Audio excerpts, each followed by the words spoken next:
Bom dia, família de Jesus Friends! Estamos de volta para mais um episódio de um podcast muito interessante. Hoje nós estamos recebendo uma pessoa especial, um pastor que nós conhecemos aqui na Suíça, e hoje esse podcast é especial para todos aqueles brasileiros que vivem na Suíça e também aqueles brasileiros que no Brasil querem vir para a Suíça entender um pouco, principalmente brasileiros cristãos, entender como funciona o sistema aqui na Suíça em relação a igrejas, em relação a viver na Suíça e a tantas outras coisas. O objetivo do nosso podcast hoje, como sempre, é estar falando de coisas do reino, de estar falando de Jesus, das bênçãos, das transformações que ele pode fazer nas nossas vidas. E para começar esse podcast de hoje, nós queremos apresentar para vocês o nosso maior sponsor, Éfesos Produções, que está sempre nos abençoando. Aliás, nós estamos aqui hoje no estúdio da Éfesos Produções, e você que quer fazer o seu podcast, não deixe de entrar em contato com o pessoal da Éfesos, tá bom? Então, para começar esse podcast, sem mais, vamos apresentar para vocês um pastor brasileiro, pessoal. Ele é brasileiro e ele é pastor hoje numa igreja suíça, realmente suíça, e se eu não me engano, eu acredito que ele é o único pastor brasileiro dentro de uma rede de igrejas suíças, típicas suíças. Ele também é um homem de negócios, ele é casado com a senhora Elodie Garcia, ele é pai do Noah e da Maeva. Maeva, em português, o brasileiro Maeva. Né? Maeva. Então, gente, com vocês, e fora isso, ele é homem de negócios no Brasil, nós vamos estar falando aqui um pouco de tudo isso. Eu quero apresentar para vocês nosso grande querido pastor Léo Garcia. Pastor Léo Garcia, seja bem-vindo. Obrigado, Isaías. Foi um prazer receber você aqui, está sendo um prazer recebê-lo. E já assim, vamos começar com um monte de perguntas. Hoje eu vou te bombardear aqui com perguntas. Você está pronto? Vamos. Tomou um cafezinho aí, Léo? Tô tomando, então, você me fala se tem hora para acabar, então, senão beleza. Vamos que vamos. Então vamos embora. Se você quiser um docinho, tem aqui, tá bom? Que maravilha. Fica à vontade, fica à vontade se você está em casa. Nós estamos aqui hoje também com a presença de duas pessoas incríveis que estão na parte da produção. Uma salva de palmas aí para o Caê e para a Sabrina. Gente, o Caê hoje não quis falar no microfone, mas a gente vai estar conversando com ele depois. Ele vai passar lá no RH, a gente vai conversar com ele direitinho. Tá bom? Pastorzão, começando com uma primeira pergunta, eu gostaria que o senhor se apresentasse para o público que está lhe vendo hoje, para saber quem é o Léo Garcia, pastor de uma igreja suíça aqui na cidade. Qual é a sua cidade? É Douai. Douai. Que é 3 minutos de Nyon. 3 minutos de Nyon, para quem não conhece um pouquinho, 20 minutos de Genebra, na Suíça? Dá 20 de Nyon para cá dá 20 minutos. 20 minutos. Pertinho. Então, pastorzão, conta pra gente um pouquinho da sua história, quem é você, como é que você veio para cá, e depois eu vou estar te enchendo de perguntas. Vamos lá. Eu vim para cá em 2013.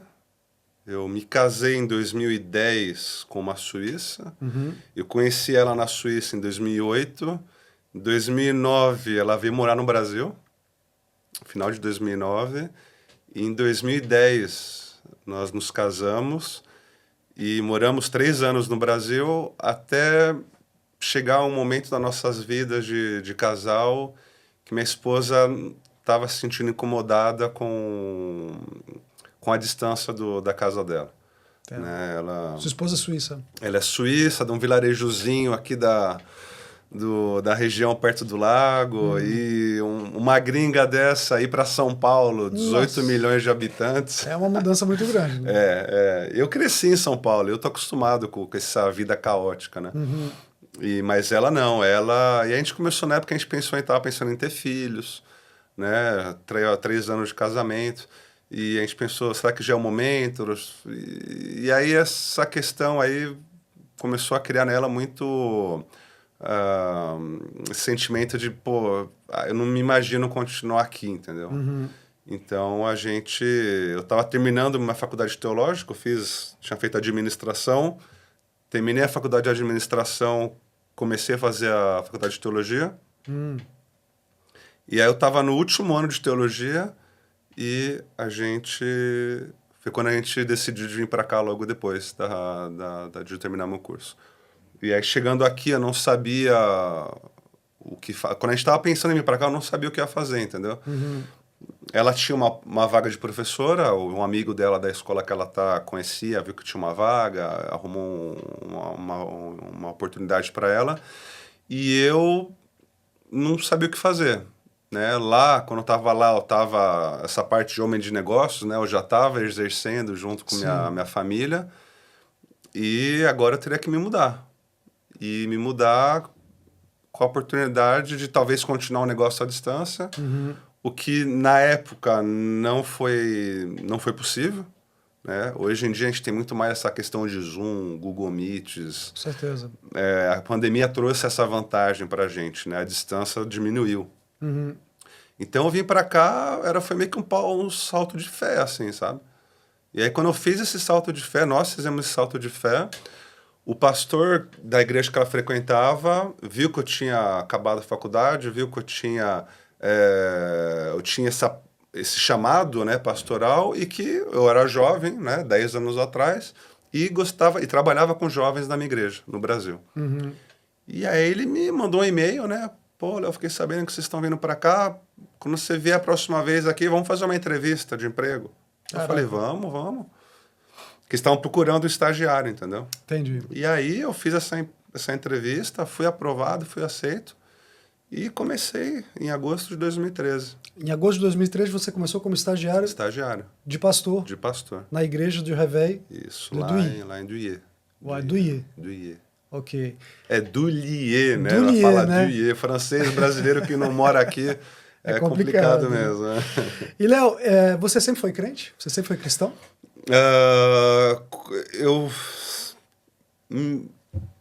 A primeira vez que eu entrei numa igreja foi com 7 anos de idade. Ok.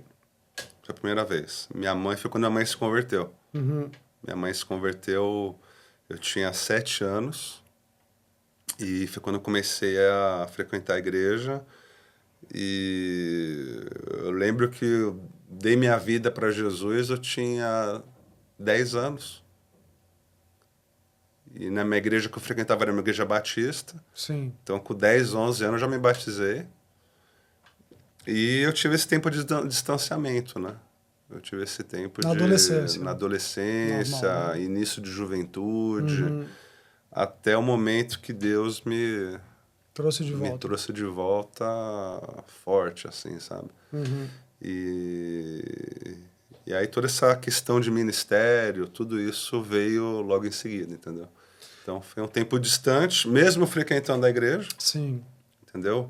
Frequentava a igreja de domingo, de manhã, aí à noite eu saía com os amigos, né? Então eu segui esse ritmo durante muitos anos, até que eu cheguei um momento da minha vida, falei, meu, para, deu. E preciso de mudança. E aí Deus me trouxe de volta. Entendi. Mesmo eu nunca tendo saído, assim, isso que era uma vida meio que hipócrita mesmo, assim, sabe? Entendo perfeitamente. Você vivia nos dois mundos. Eu vivia nos dois mundos e colocava bem a máscara nos dois, assim, sabe? Entendo perfeitamente como é isso. Né? Acho que eu já vivi também nessa mesma pegada. Aliás, tem que contar o testemunho dele aí, pessoal. Rapaz, o pessoal fica se perguntando como é que pode um pastor brasileiro, como é que ele consegue pastorear uma igreja suíça? Porque, vamos ser sinceros, Léo, existe uma grande diferença entre igrejas brasileiras e igrejas suíças, principalmente na área, quando a gente vem assim, do Brasil, existem vários tipos de igrejas diferentes no Brasil, né? Sim. Digamos, na Suíça é mais assim, uma coisa, tem os protestantes, tem os evangélicos, na Suíça, né? Os protestantes são mais parecidos um pouco com os católicos, quando a gente fala em liturgia de culto, né? Uma coisa mais calma, bem, como a gente diz em francês, bem posé, né? E já os brasileiros não, os brasileiros a gente tem mais assim um estilo quase que vem da África, assim, uma coisa bem, tem que ter um som, tem que ter uma música forte, povo gritando, dando aleluia, glória a Deus, falando em língua, aquele quebra-pau todo dentro da igreja para o culto ser um culto abençoado. A maioria das vezes é assim. Como é que você sentiu essa diferença quando você veio da igreja do Brasil e que você entrou numa igreja suíça? A igreja suíça que você frequenta, ela tem essa mesma pegada brasileira? Ou você trouxe essa pegada brasileira para eles? Ou você teve que se adaptar com o estilo deles na forma litúrgica de um culto? Eu acabei me adaptando, mas é aquela questão, né? Eu me adapto, mas ao mesmo tempo você traz eu trago novo, entendeu? Entendi. Ainda mais que no Brasil, São Paulo, né? As igrejas são muito grandes. A minha igreja batista que eu ia tinha... quando eu saí tinha 2.500 membros. Brasil entendeu? É uma coisa... Ministério infantil gigante. Eu era responsável no grupo de adolescentes na época que tinha 150 adolescentes, de 13 a 18, assim, sabe? Então, a proporção e o ritmo de vida era outro, entendeu?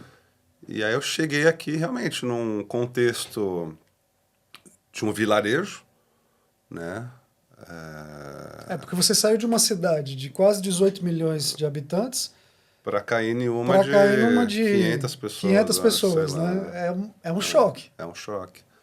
Então você mudou de língua, você mudou completamente de quadro de vida e você veio pastorear uma igreja que não tinha nada a ver com o que você realmente fazia no Brasil. Você pastoreava jovens. Pastoreava jovens. E voluntário, né? Voluntário. Então quer dizer que você, além de pastorear jovens, voluntário, você veio para uma igreja que não tinha só jovens, acredito eu. Não, tinha todos os públicos. Que ainda é assim, né? Essa igreja multigeneracional, entendeu? Então nós podemos dizer que foi algo assim, você teve que ter mudanças e adaptação de uma forma muito grande. Eu tive que administrar muitas frustrações. Sim. Entendeu? Que eu administro ainda algumas frustrações. Eu entendo. Que são naturais, entendeu? E ao mesmo tempo eu quis trazer algo novo, entendeu? Eu quis trazer algo... Quando eu cheguei, tinha 2 pastores que estavam lá já há muito tempo, entendeu? Sim. Estavam lá já... Um que estava lá, que foi o que se aposentou, né? Estava lá, ele que fundou há 30 anos atrás. E o outro já estava com 50 e poucos anos. Então, eu tinha uma mentalidade para... Não mais para aquela nova geração que estava ali, entendeu? E eu cheguei com meus 27 anos, 26 anos, eu cheguei querendo trazer coisa nova, querer mudar formato, querer deixar algo mais moderno, deixar... o pastor pregava com terno e gravata e um púlpito ali. Eu cheguei, não, pessoal, vamos mudar a roupa, vamos mudar o anúncio, vamos jogar um jogo de luz aqui, vamos... deixar o louvor, trazer umas músicas mais atuais. Então, foram pequenos detalhes, pequenas maneiras de fazer, de viver igreja, com novas ideias de grupos, de reuniões da noite, um monte de coisa, que ao longo aí desses 10 anos, é que nem aquela coisa, um barco, você não vira um barco como você vira um carro, entendeu? Um carro você vira rapidinho, né? Mas um barco não, um barco...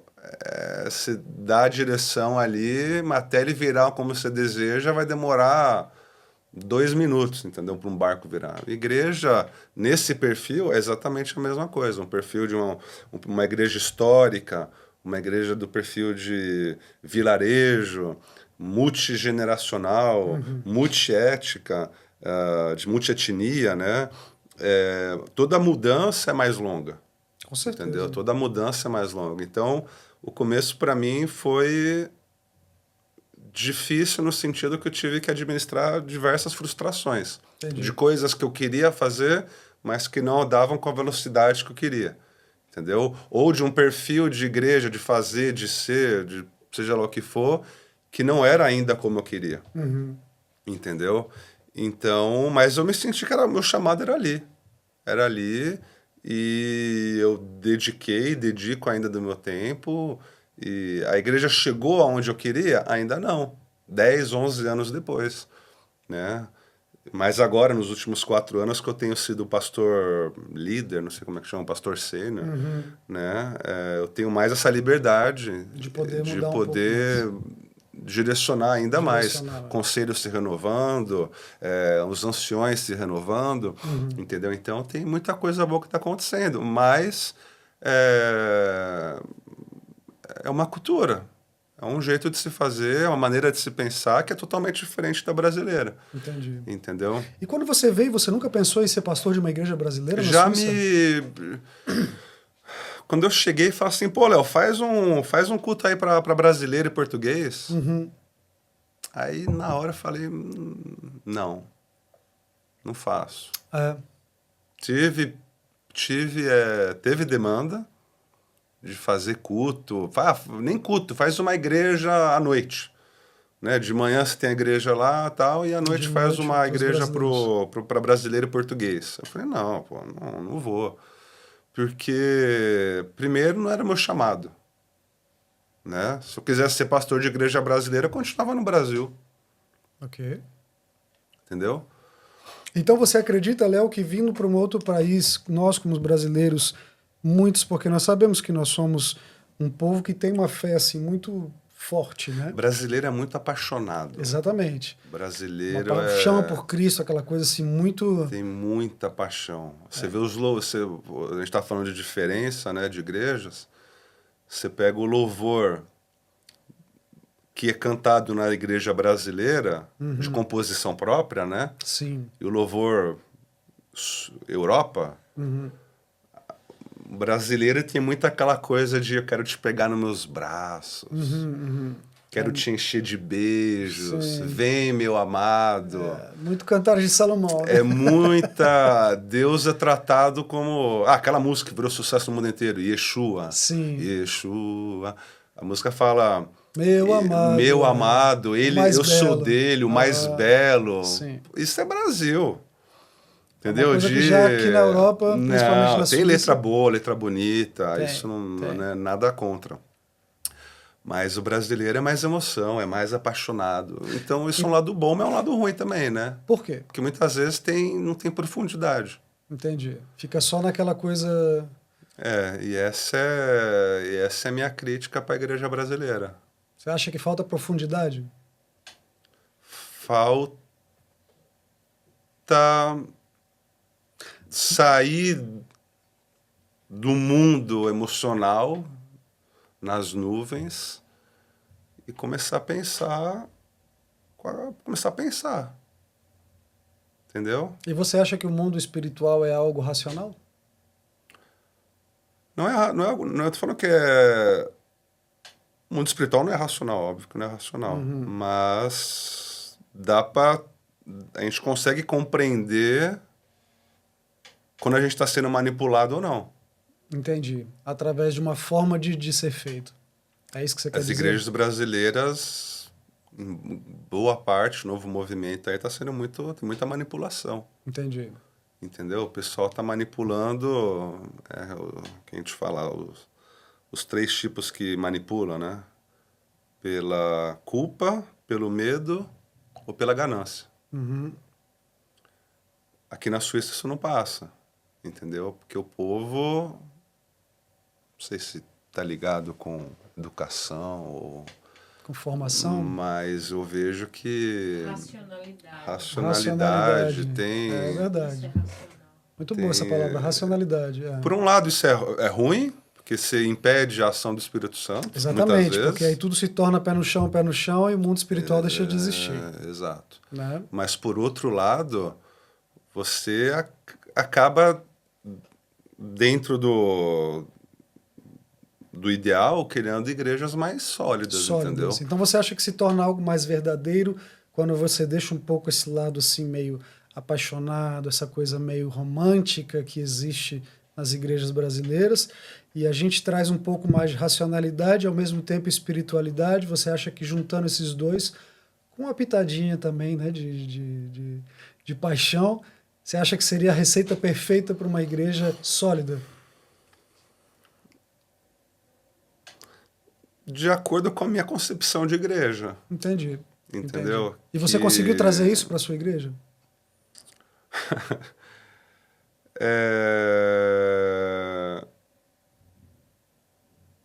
Como é que eu posso falar? Tem gente que fala que a igreja de 2 anos atrás não é mais a mesma daqui hoje, entendeu? Entendi. A minha igreja. Entendi. Então, às vezes, quando eu tô dentro, eu não consigo avaliar bem. Você não vê a mudança que talvez Eu vejo que tem de fora mudança, eu vejo que tem muita coisa boa acontecendo, mas os 2 últimos anos tive 2 pessoas de dentro, assim, ou que saíram e voltaram, que me fizeram esses comentários, entendeu? Entendi. Então, mas, novamente, é como o Rick Warren ele diz, né? O Rick Warren ele vai dizer que existe todo tipo de igreja para todo tipo de pessoa. Com certeza. Entendeu? Então, eu acredito que justamente vão haver todo tipo de igreja para todo tipo de pessoa. pessoas. Então, a igreja que eu estou te descrevendo é uma igreja que eu acredito ser ideal nas minhas concepções, entendeu? Agora, o que você pensa, Léo, em relação... Nós estamos na Suíça. Precisamente hoje nós estamos gravando aqui em Genebra, na Suíça, né? O Léo vive aqui há 11 anos, né, Léo? Eu estou aqui há quase 30 anos. A Sabrina está aqui há quase 15 anos, né, Sabrina? Então, o Caê, ele vive na Itália, na Europa, mas já está aqui também há 10 anos vivendo na Europa. Então, nós somos pessoas que já estamos bem ancoradas aqui.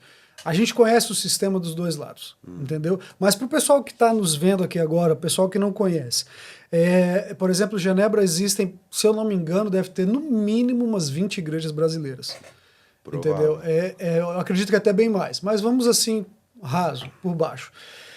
Você acredita que existe, por exemplo, um interesse maior que os brasileiros fiquem só nas igrejas brasileiras, ou que os brasileiros também tentem frequentar igrejas suíças para conhecer um pouco? Você acha que um brasileiro vivendo 30 anos na Suíça, fazendo parte de um ministério brasileiro durante 30 anos, ele vai ter o mesmo acesso à cultura suíça se ele estivesse numa igreja suíça?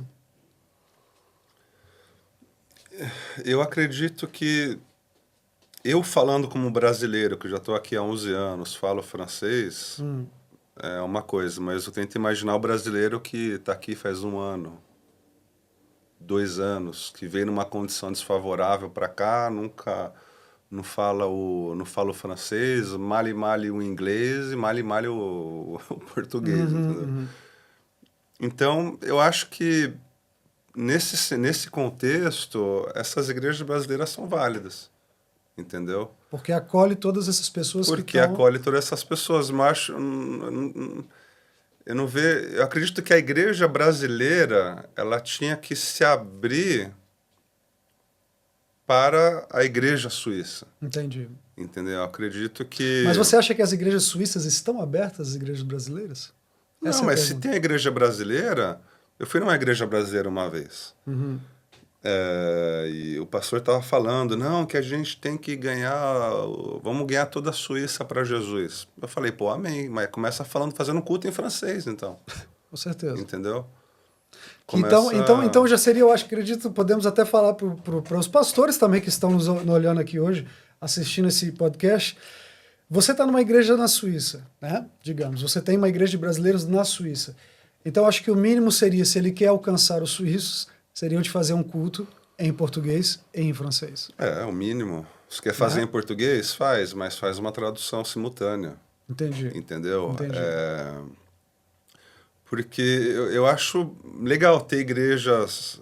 Porque, para mim, na minha concepção, a igreja de Jesus, entendeu? A igreja de Jesus, ela é multiétnica, multicultural, multigeneracional. Eu não sei que igreja você vai, tá, Isaías? Mas eu não acredito e não gosto de igrejas que chegam, nosso foco é 25, 35 anos.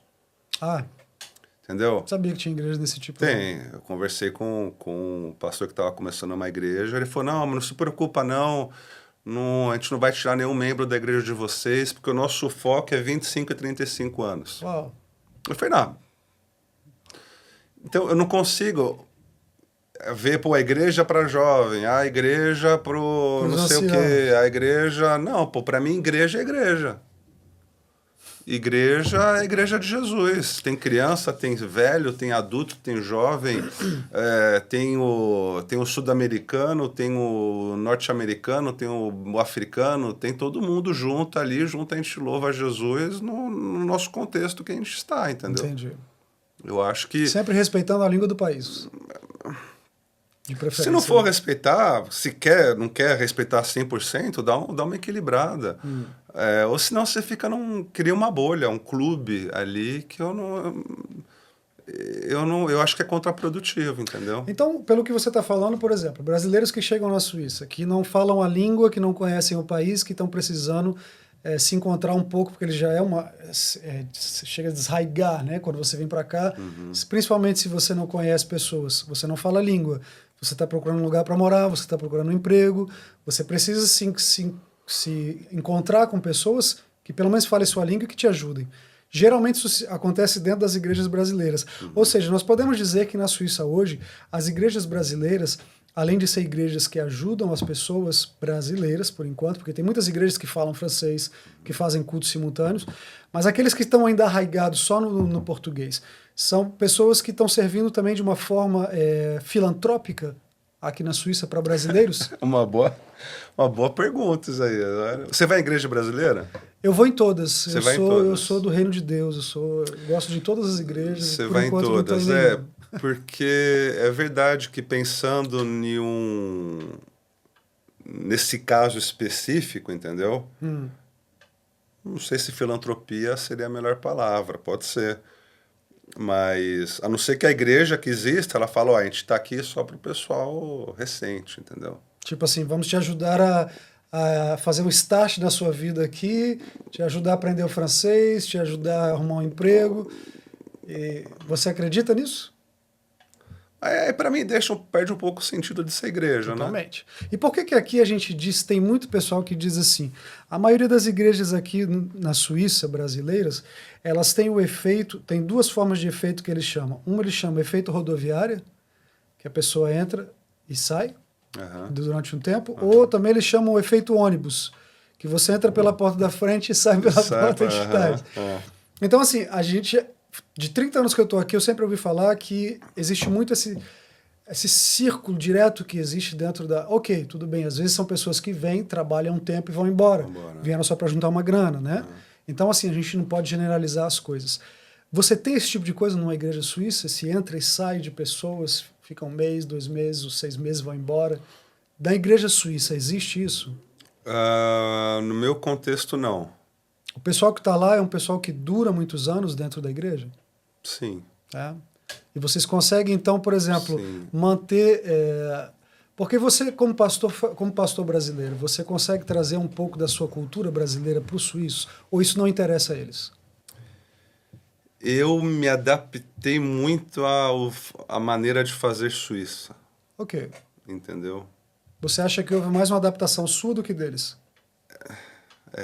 O que é engraçado, bom, isso é só um parênteses, né? Para responder a pergunta da transição de membros. Exatamente. Né?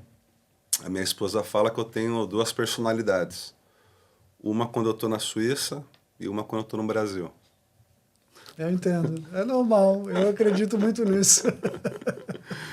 Ela fala, quando você está no Brasil, você é outra pessoa. Eu falo... Aí eu comecei a perceber, eu falei, pô, efetivamente eu sou uma outra pessoa. Eu sou mais amigável, mais de tocar, de pegar, de dar risada, entendeu? Entendi. E aqui eu tenho um lado mais, não sei, mais sério, mais frio. Mais suíço. Então, não sei como é que... Cara, eu entendo isso perfeitamente, porque eu também sou assim.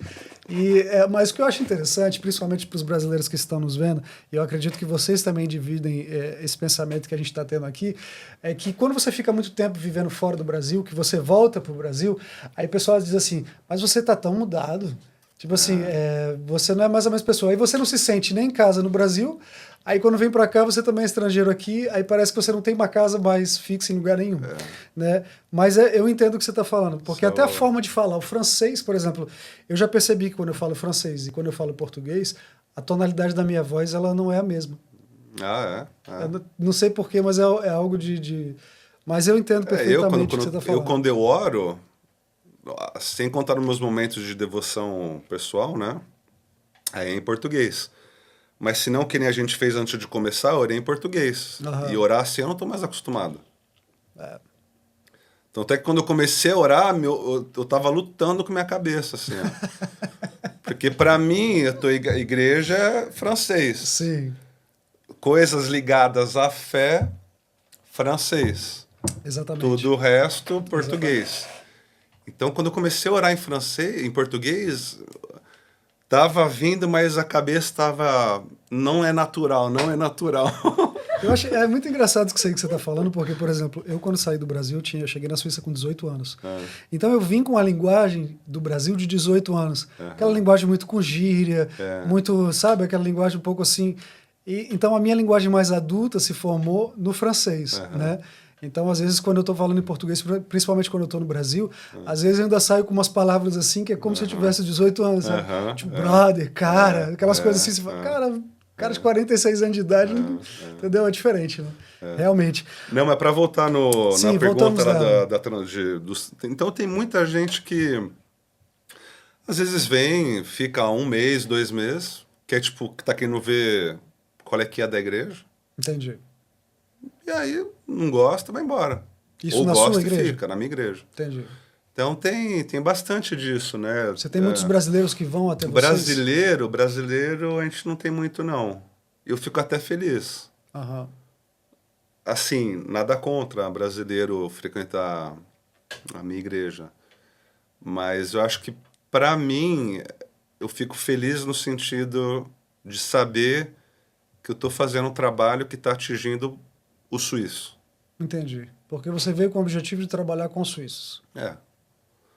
Eu estou aqui na Suíça, francofônica, Francófona. né?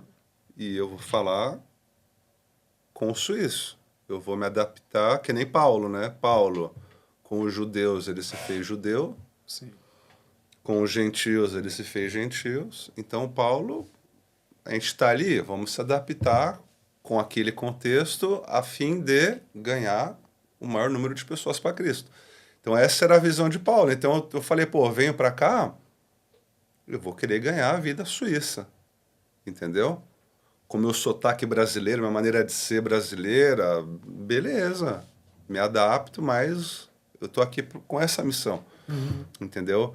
Então, eu fico feliz que as pessoas que estão vindo, que a igreja está crescendo com o suíço, entendeu? Entendi. Porque se estivesse crescendo, suíço indo embora e só brasileirada chegando, eu ia me fazer umas, sei lá, me colocar meu ministério em questão, entendeu? Eu entendo. Ou meu chamado, ou a minha maneira de ser, de agir. Será que eu tô fora da cultura? Será que eu tô falando para um outro público? Porque eu não quero falar para um outro público, a não ser esse público que Deus me colocou, entendeu? Entendi. Eu quero falar com os desafios que o suíço vive, eu quero falar... eu quero ser uma voz profética para o suíço, entendeu? Não para Não, eu quero ser uma voz profética para o suíço, entendeu? Então, se eu não estou conseguindo ser essa voz profética, ou Deus quer me falar alguma coisa, ou eu tenho que colocar... Ou tem algo errado. Ou tem alguma coisa errada, entendeu? Entendi. Então, você acha, por exemplo, que...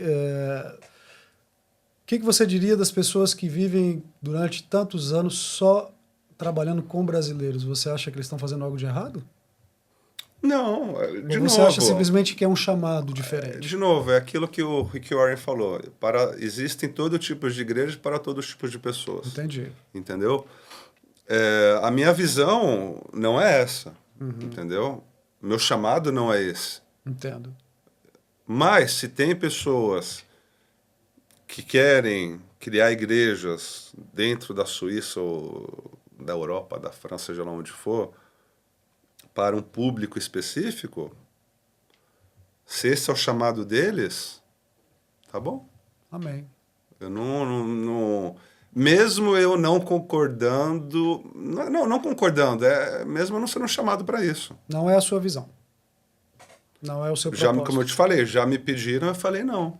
Entendi. Porque o meu propósito não é esse. Entendi. Entendeu? Então, porque se fosse, eu tinha ficado no Brasil também, né? Como eu já falei. Mas eu admiro as igrejas brasileiras para os brasileiros. Eu acho interessante como princípio de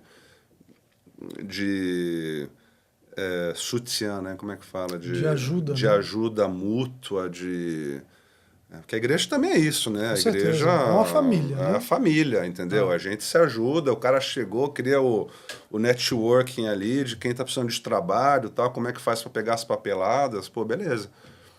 Mas aí eu admiro que as igrejas também que foram para essa etapa além, entendeu? Que saíram do clube de brasileiros que Tentaram começaram integrar. a se integrar, Entendi. entendeu? Com outras igrejas, outros movimentos. Entendi. Fazer culto em francês. Se não faz em francês, faz em inglês, que o pessoal também curte, entende, vem, entendeu? Mas, de novo, cada um tem o seu chamado, cada um tem a sua vocação e cada um vai prestar conta diante de Deus daquilo que Deus deu e está fazendo, entendeu? Perfeito, Léo. Fica a dica para quem quiser ouvir, né? Agora, uma coisa que eu acho interessante é que você é pastor, mas além disso você é um homem de negócios. E pelo que eu sei, você viaja muito entre a Suíça e o Brasil. Como é que você consegue conciliar a vida pastoral de uma igreja suíça, na Suíça, e os seus negócios em São Paulo? Como é que funciona isso? Primeiramente, quais são os seus negócios em São Paulo? Restaurantes corporativos. Entendi. Uma empresa de restaurantes corporativos e... como é que eu posso falar? É um grupo de empresas. A gente tem 2 empresas de restaurantes corporativos e uma de açaí. Que legal. Uma de açaí, mas a de açaí é meu irmão que está cuidando. E eu estou cuidando das outras 2 empresas de restaurantes corporativos. Entendi. Entendeu? Então você, além de pastor, homem de negócios, vive de um lado para outro na correria? Eu tô... Cada 2 meses aí eu tô no aeroporto, viajando. E aí nas férias de julho eu fico vou ficar um tempo maior, né? Entendi. Vou ficar aí um mês. Um mês e pouco. Que aí eu concilio férias, que aí vem com a família, né? Nas outras viagens eu tô sozinho. Então, mas em julho eu vou levar a família. Então eu vou conciliar férias, família, trabalho, entendeu? Vou tentar conciliar um pouco isso. Isso é muito bacana. Mas eu vou levar meu filho também, para ele trabalhar um pouco lá, vou dar um dinheirinho no final do dia para ele, entendeu? Claro, tem que ensinar já desde pequeno, Ensinar desde pequeno. Cara, pastor, homem de negócios, correria para um lado para outro. Agora eu quero te fazer uma pergunta aqui que a gente sempre faz para os nossos convidados. Para quem não sabe, esse nosso episódio é o número 3. Nós já tivemos aqui a presença do pastor Ailton Nascimento. Tivemos a presença aqui da equipe da Éfesos que esteve com a gente, Sabrina Bezerra e Caê Nascimento. E nós tivemos agora estamos tendo a presença do Léo. E essa pergunta a gente faz, e eu até tinha falado para o pessoal, para a equipe, que nós vamos começar a fazer para todos os convidados, e porque cada um sai com uma resposta diferente de uma pessoa que todo mundo conhece, que é Jesus. Então, Léo, você como pastor, você como cristão, o que Jesus é na sua vida?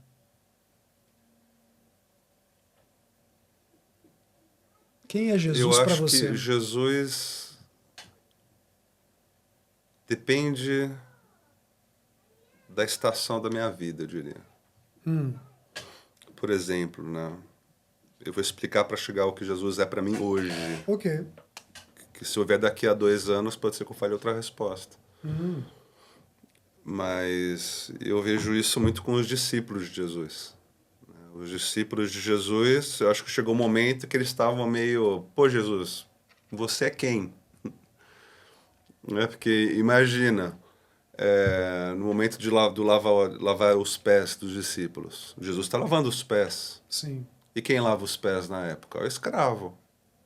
Então Jesus está se colocando numa posição de escravo.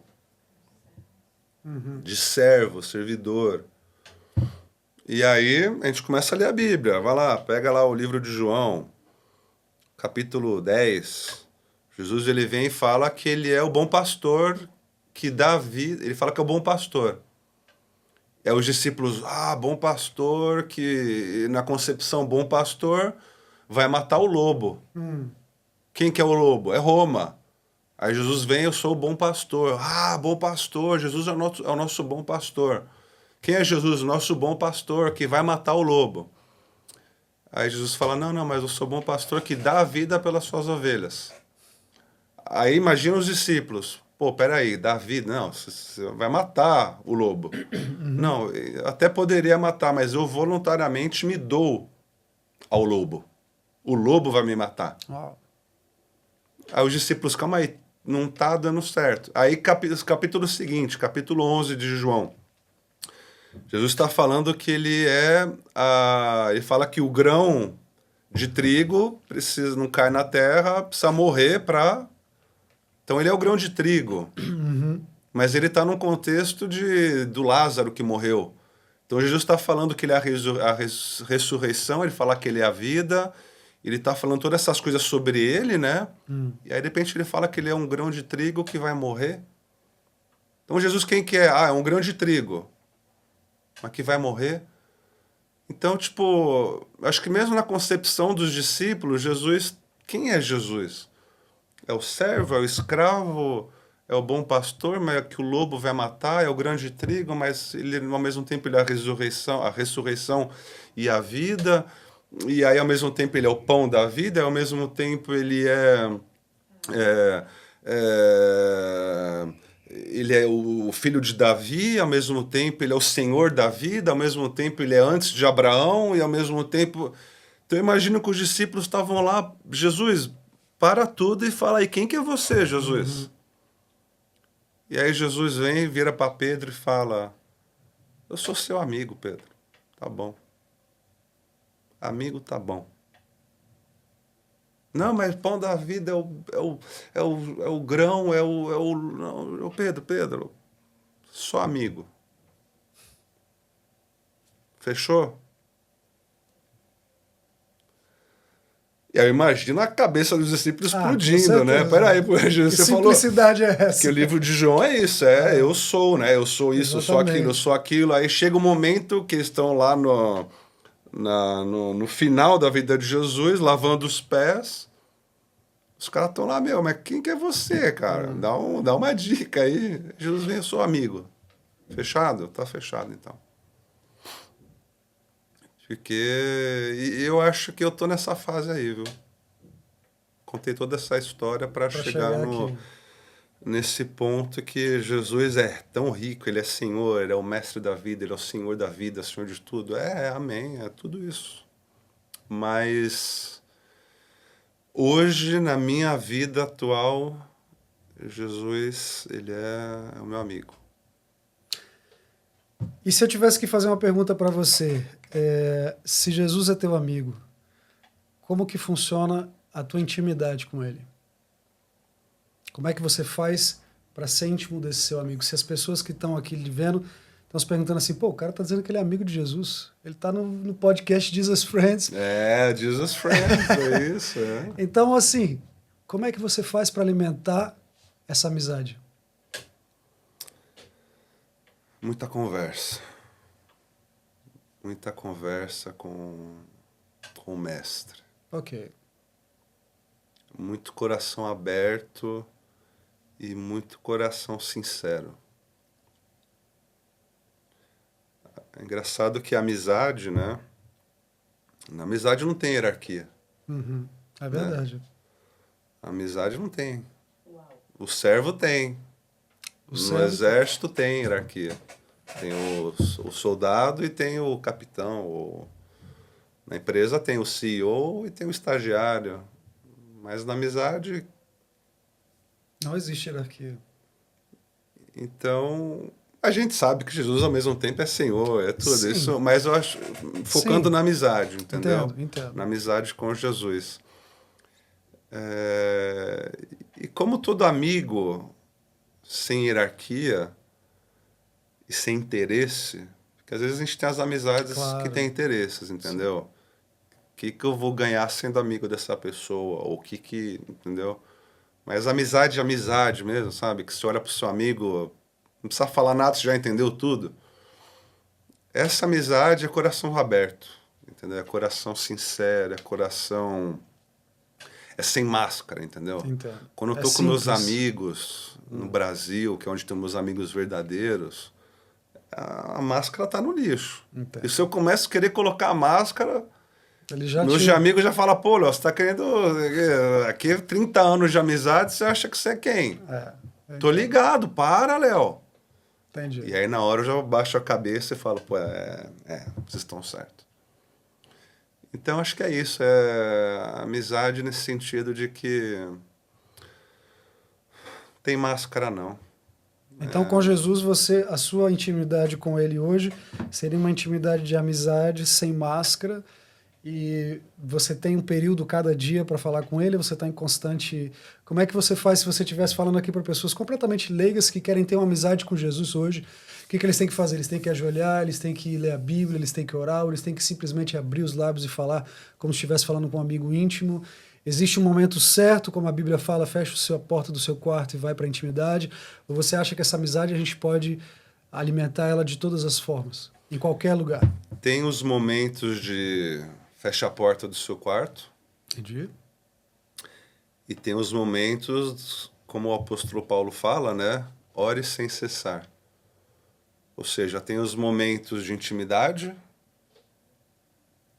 com 4 chaves, né? E tem os momentos do estilo de vida de um discípulo de Jesus, que é o que o apóstolo fala, ore sem cessar. Não tem como você estar orando sem parar. Não é a ideia não é essa, mas a ideia é quando ele diz, que eu acredito, ore sem cessar, seja, faça da oração um estilo de vida. Sim. Faça da sua vida, coloque que a oração tenha na sua vida, que a oração seja na sua vida um ato tão natural quanto respirar. Entendeu? Então, nessa amizade com Jesus, não importa onde você esteja, Jesus, ele está ali. Então você pode gritar, grita Jesus, não sei o que falar, grita Jesus. Entendeu? Não sei o que, como é que eu comunico, como é que eu me... Fala Jesus. Né? E eu acho interessante, você falou da oração da porta, entra no seu quarto e fecha a porta. Sim. Eu acho muito interessante que Jesus ele fala, vai no seu quarto, fecha a porta, aí ele fala que o seu pai, o teu pai, que te vê em secreto, vai te recompensar, né? Exatamente. Então, eu sempre me perguntei, por que o seu pai que te vê e não o seu pai que te escuta em secreto? Entendeu? E qual que seria a diferença para você? A minha interpretação disso, Isaías, é que a oração ela é muito mais que palavras que Deus escuta, ela é um coração que Deus vê. Ou seja, você acha que as palavras são menos fortes do que o que existe dentro do coração? Às vezes a gente tem tanta coisa no coração que a gente não sabe nem colocar palavras. Mas aí que tá. E é aí que a oração começa. É quando você consegue expressar algo que está realmente... Quando você não consegue falar mais nada, você só fala Jesus. Okay. Quando você não tem mais o que...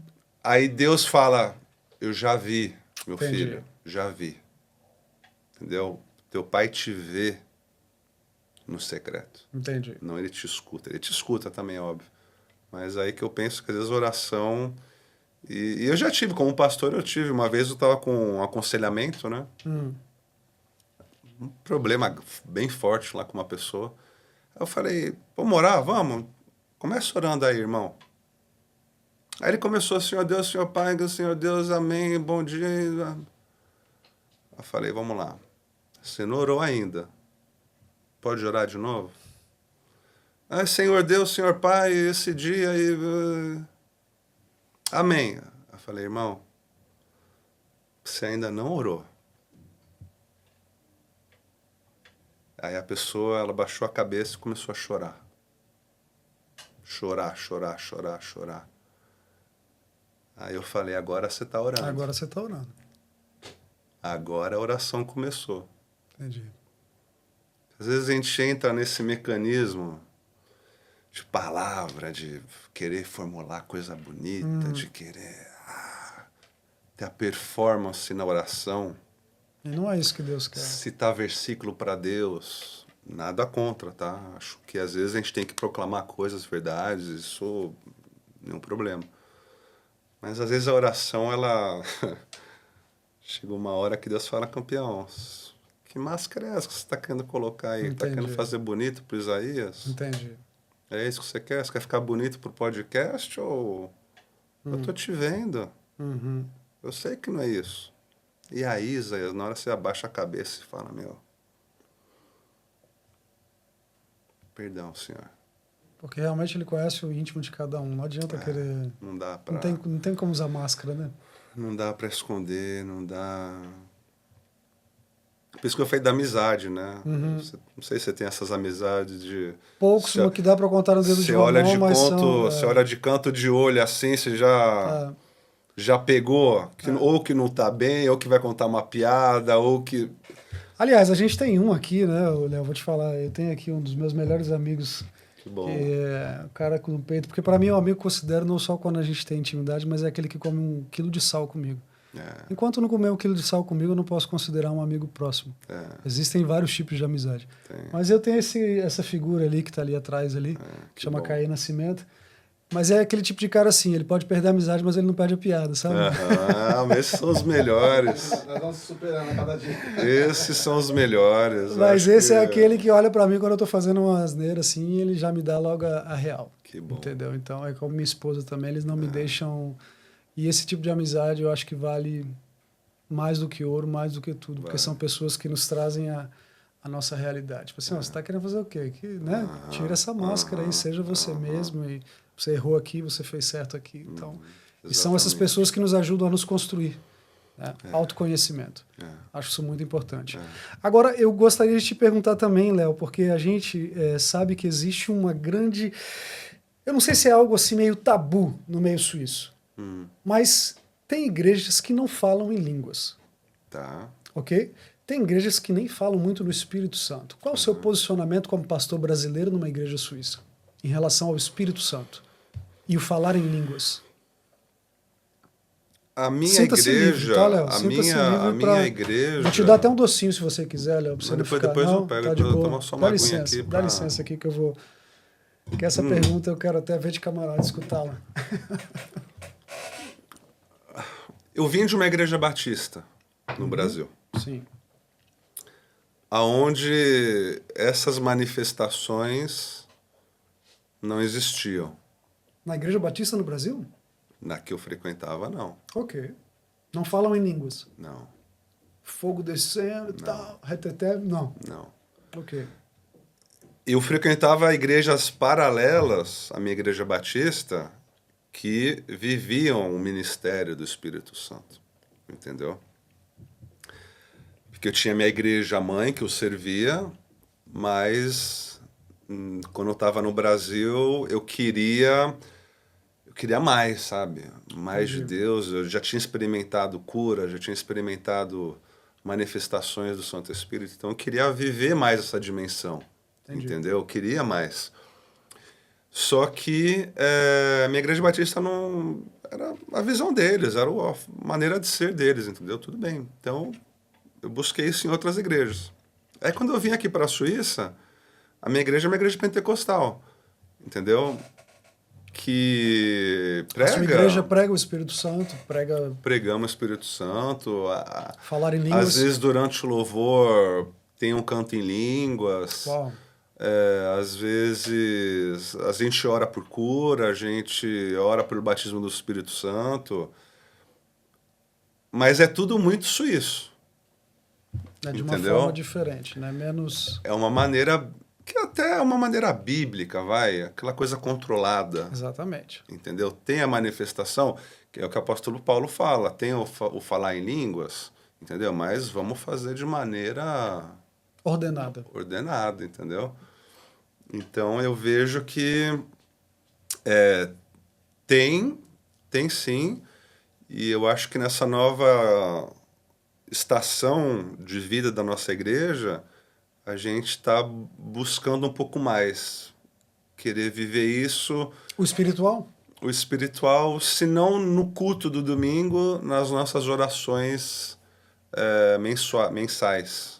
Com a igreja. Entendi. Entendeu? A gente está querendo dar um pouco mais essa impulsão, sabe?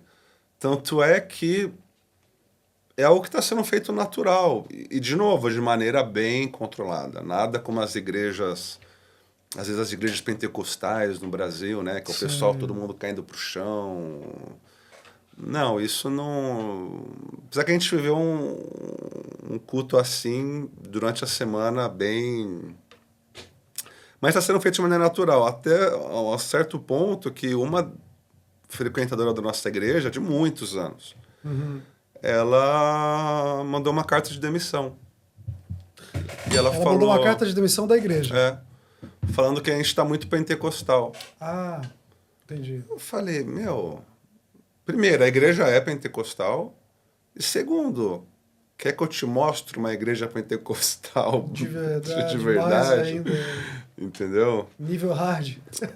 Mas, assim, é um desejo que a gente tem no coração, mas que a gente não está fazendo esforço próprio Eu entendo. para ser, entendeu?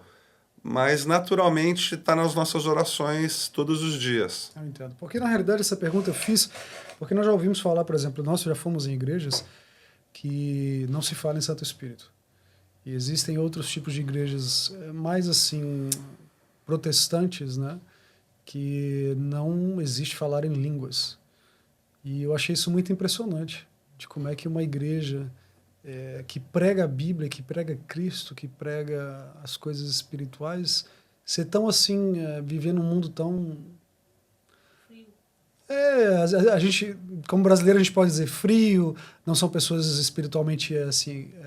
Aí os suíços já dizem, mas vocês são muito esquentados, de allumé, né? Mas é aquele negócio, eu nunca entendi na realidade por que na Suíça houve esse impedimento da parte espiritual e já ouvi falar que houve até igrejas que foram proibidas em falar no Santo Espírito, como se fosse algo que não existisse, né? E eu acho isso muito triste, porque a gente sabe que é uma trindade. Sim. Mas são igrejas que a gente chama de sensacionalistas, né? Cessacionalista. Para ser sensacionalista é uma outra coisa. Outra coisa. Cessacionalistas que acreditam que os dons espirituais, as manifestações espirituais, se resumem ao livro de Atos, depois acabou. Ok. Entendeu? Muitas igrejas batistas, presbiterianas no Brasil são cessacionalistas, que acreditam que o descimento do Espírito Santo foi só naquele momento ali, as curas foi ali e não existe mais e acabou ali. Ok. Entendeu? E quando Jesus fala que ele deixou o Espírito Santo dele, ele ia, mas ele deixava o Espírito Santo. Isso eles não acreditam? Não, deixou. Nós temos o Espírito... Eu estou falando eles, tá? Ok. Estou falando da mentalidade que na teologia a gente chama de cessacionalismo. O Espírito Santo deixou, ele age, tem os frutos do Espírito Santo, mas tudo que é manifestações dos dons espirituais, palavras de profecia, de discernimento, curas, milagres, tudo isso, nessa visão, cessou que foi só para no livro de Atos, que foi algo que um derramamento do Espírito que Deus fez para o começo da igreja. Uma vez que a igreja explodiu, acabou. Uau! Entendeu? Essa é uma visão teológica... Isso existe no Brasil? Tem. Caramba! Eu imagino que aqui na Suíça também. Não, aqui eu sei que existe, mas eu não sabia que isso existia no Brasil. Então, é aí que volta naquele ponto que a gente falou, né, da racionalidade também. Entendeu? Porque quando o Espírito age, não tem razão. Aí é que tá. Entendeu? Quando você vê Quando você vê uma pessoa sendo batizada pelo Espírito Santo, não tem razão nenhuma. A pessoa simplesmente... Entendeu? Não tem nenhuma razão. Então, por isso que eu falei, tem um lado de razão que é importante para você não ser manipulado pela culpa, pelo medo, pela ganância. Exatamente. Beleza? Mas tem um lado também que você tem que estar minimamente aberto para um mover sobrenatural. Pô, eu já fiz acampamento de jovens aqui na Suíça, que eu fiz a pregação, fiz o apelo, né? Pô, e... O pessoal tinha gente no chão ali, tremendo, chorando. O outro ele não parava de rir. Claro. Dentro de um contexto suíço, entendeu? E ative o sininho. Para falar que acontece. E aquelas pessoas, eu peguei um desses que eu conhecia, peguei no braço. O cara dava risada. E é um cara, meu, friozão, quadradão, assim, sabe? Sim. E o cara rindo. Ou seja, existe nas cara igrejas tá sendo... suíças manifestações do Espírito Santo de Deus. Tem. Eu falei, esse cara está sendo batizado pelo Espírito. Entendeu? Então, assim, tem manifestação, mas, de novo, Isaías, depende de como a igreja ela está facilitando isso. Que saber que tem, beleza. Mas saber que existe e facilitar é outra coisa. Então a gente está sendo mais intencional, eu diria. Entendeu? Vocês estão focando mais nisso e levando o povo a isso também. Não sei se a gente está focando, de novo. Não tem uma visão que é ser intencional. Entendi. Mas sem querer forçar algo que não está acontecendo, Sim, entendeu? sim. Vocês deixam a coisa Então, fluir se naturalmente. você está no louvor, acabou o louvor, e você sente que está acontecendo alguma coisa ali, que Deus está querendo curar, ou que Deus tem uma palavra profética, ou que tem alguma coisa, pô, vamos deixar o Espírito fluir. Mas não sem ser sistemático. Acabou o louvor, vamos orar pela cura. Não, a gente não quer... A gente está querendo ser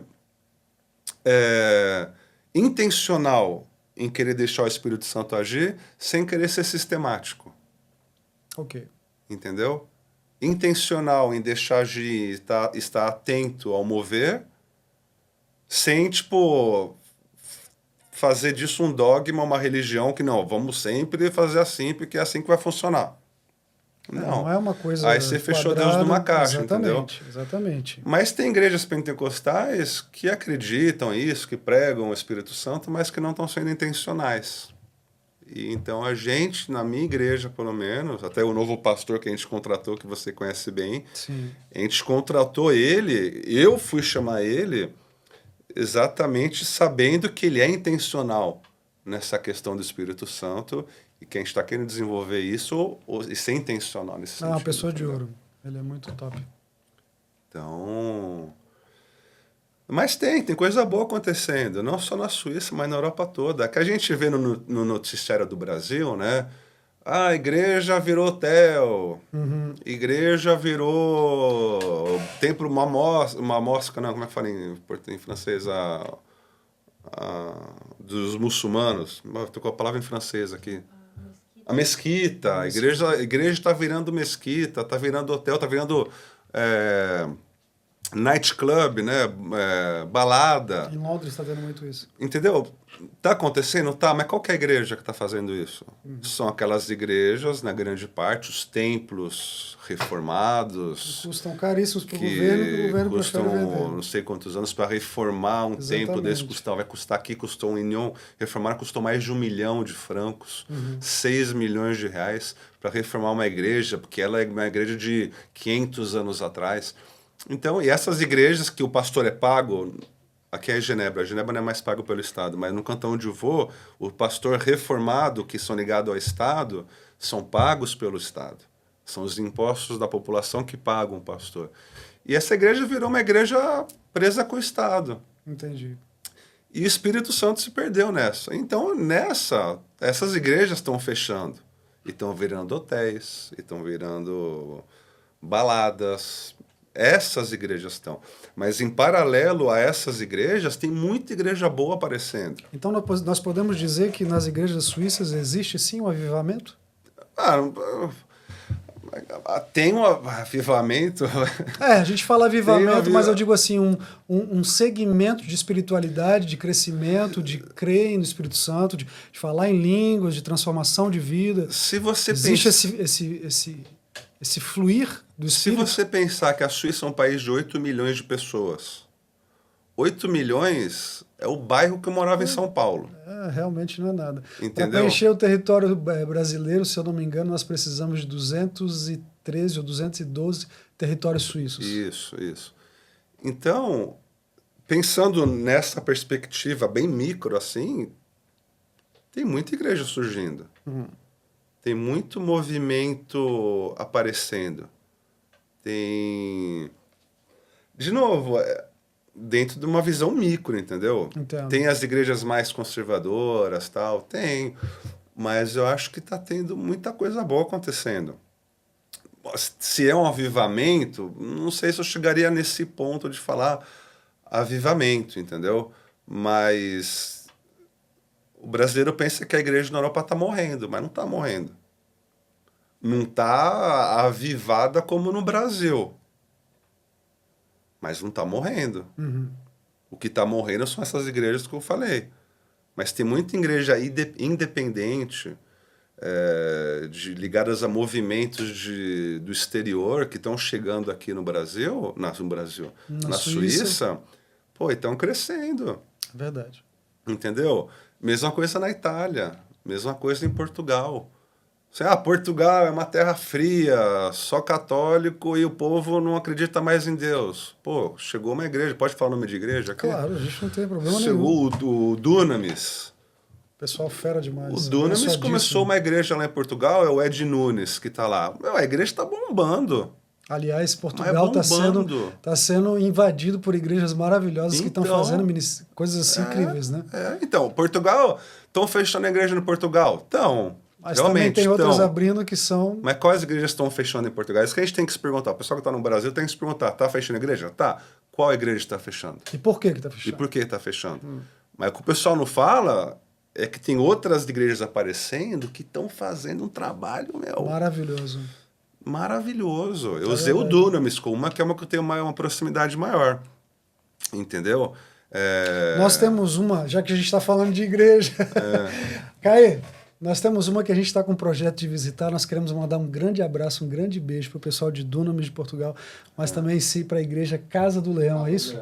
Gente, a igreja Casa do Leão, apóstolo Rafael Bispo, em Lisboa, né? Estamos chegando aí para visitar vocês, Casa do Leão, em nome de Jesus, diz que eles estão fazendo um trabalho assim maravilhoso em Portugal. Tem coisa boa demais acontecendo. Então, assim, na Europa toda. A Europa está pegando fogo. Eu vou te falar que se falar a Europa de 15 anos atrás e hoje, mudou muita coisa, tem muita coisa boa acontecendo. Amém. Isso é muita coisa boa acontecendo. Então, muita coisa, e vai continuar. Em nome de Jesus. Eu fico muito feliz de poder receber aqui um pastor brasileiro que cuida de suíços, né? Realmente você veio com um chamado para os suíços, eu acho isso muito legal. E mesmo que as portas da sua igreja estejam abertas para brasileiros, você reconhece que o seu chamado é para suíços, né? Seu chamado da sua esposa, sua família que está aqui. Então, assim, primeiramente a gente gostaria de desejar a você, assim, muitas bênçãos de Cristo. Amém. Agradecer esse momento que você teve aqui com a gente, que você tirou do seu sábado para vir aqui conversar com a gente, explicar um pouquinho, porque tem muitos brasileiros que gostariam de entender como é que funciona, como é que pode um cara que é homem de negócio no Brasil se tornar um pastor de uma igreja suíça numa cidadezinha pequenininha e estar aqui há tantos anos e conseguir gerenciar tudo isso. Eu acho isso muito interessante para as pessoas poderem entender. Saber também que as portas da sua igreja estão abertas. Qual é o nome da sua igreja? Chama Le Cèdre. Le Cèdre. Isso tem uma tradução? O cedro? É o cedro porque na frente da igreja, quando a gente se mudou para lá 26 anos atrás, tinha um cedro, né? Um cedro. Aquela árvore bonitinha de montanha e tal. Entendi. E hoje em dia ele está gigante. Quando a gente se mudou há 25 anos atrás, era uma árvorezinha ali, entendeu? Uau. E o nome foi dado exatamente por causa dessa árvore. O cedro. O cedro. Que loucura. Que é algo central da igreja, central, fora, no jardim ali, é uma árvore gigante. E o nome foi dado por causa dessa árvore. Maravilha. Então você é pastor da igreja Le Cèdre? Lá mesmo. Amém. Então, para aqueles que não conhecem ainda, que querem visitar a igreja do pastor Léo Garcia, que se encontra na cidade de Douillet, a alguns quilômetros aqui de Genebra, você com certeza será bem-vindo na igreja do pastor Léo Garcia. Vamos tomar um café junto. Você não toma chimarrão não, Léo? Não tomo. Café tem muito gaúcho aqui na Suíça, sabia? Um grande abraço. Tem um evento de música 24 horas. A sua igreja tem um evento de música de 24 horas. Que vocês tocaram no passado. Era lá, é verdade.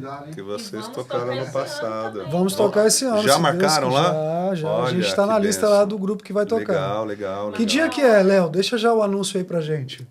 Se dia 8, dia 7 é sexta? 7 a 8 de novembro. 7 a 8. Se dia 7 for sexta, é dia 7. De que mês? De novembro. Novembro, pessoal. 7 de novembro de 2024. Começa às 18 horas e termina às 18 horas. Isso, são 24 horas de louvor sem parar. 24 horas de louvorzão na igreja Le Cèdre do pastor Léo Garcia, tá bom? Nós vamos estar tocando lá também, o Grupo Rochage vai estar lá com vocês. Vamos lá, a gente vai colocar uns colchão os colchões Já é. nos quartos lá e vamos dormir, louvar, acordar, louvar. Ixi, vai ser maravilha. Tudo. Tamo junto.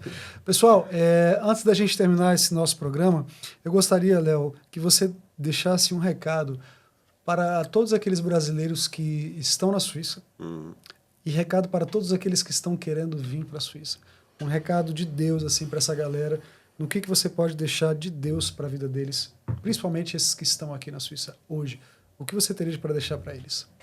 Como pastor, com a sua experiência, com o tempo que você passou aqui, algo que vem assim no seu coração, sinta-se livre de falar, olhando para essa câmera ali. Olha,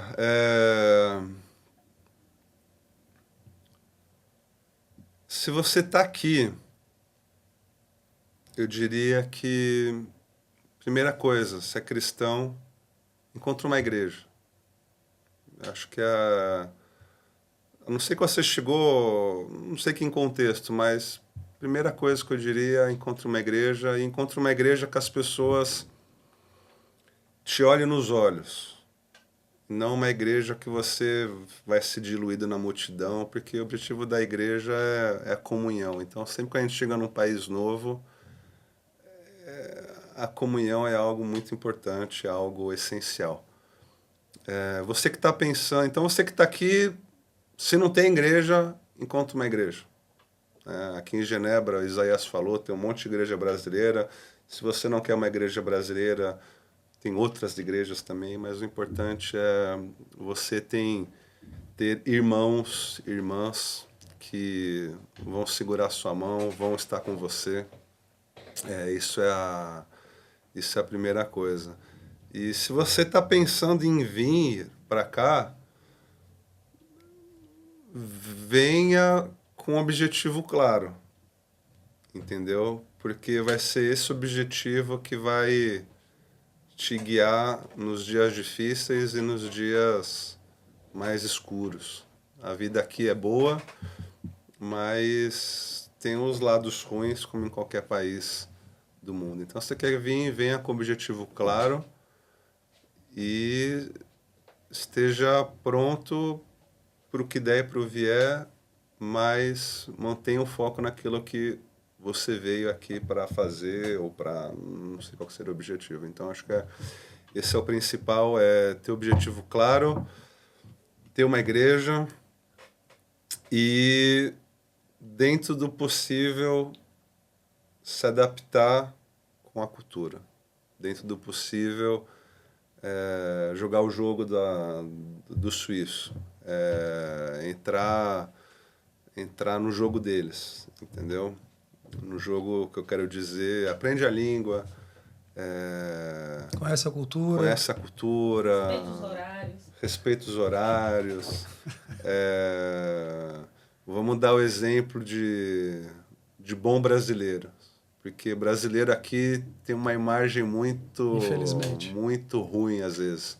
Tem as coisas boas, mas, infelizmente, o brasileiro aqui acaba não tendo uma imagem muito boa. Então, você chegou aqui, seja um exemplo.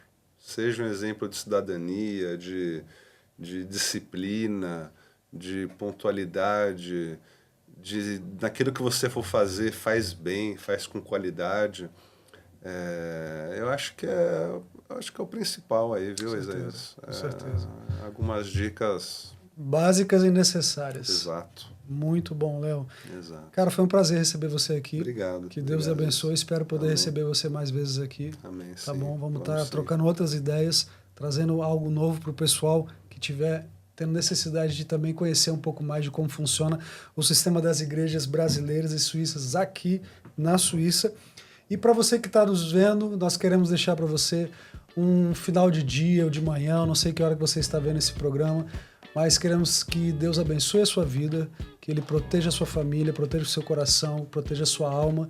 E como foi dito nessa conversa aqui, o mais importante não é aquela oração como os fariseus faziam, mas é aquela oração que vem do coração, sabendo que Jesus é o nosso melhor amigo. E eu quero terminar esse programa dizendo uma frase que meu avô sempre me dizia cada vez que eu ia na casa dele. E quando ele ia embora, ele dizia para mim assim: meu filho, nunca esqueça, quem tem Jesus tem tudo, e quem não tem Jesus não tem nada. Família Jesus Friends, tamo junto. Que Deus abençoe vocês. Pastorzão, muito obrigado. Valeu. Até a próxima. Um grande abraço, pessoal.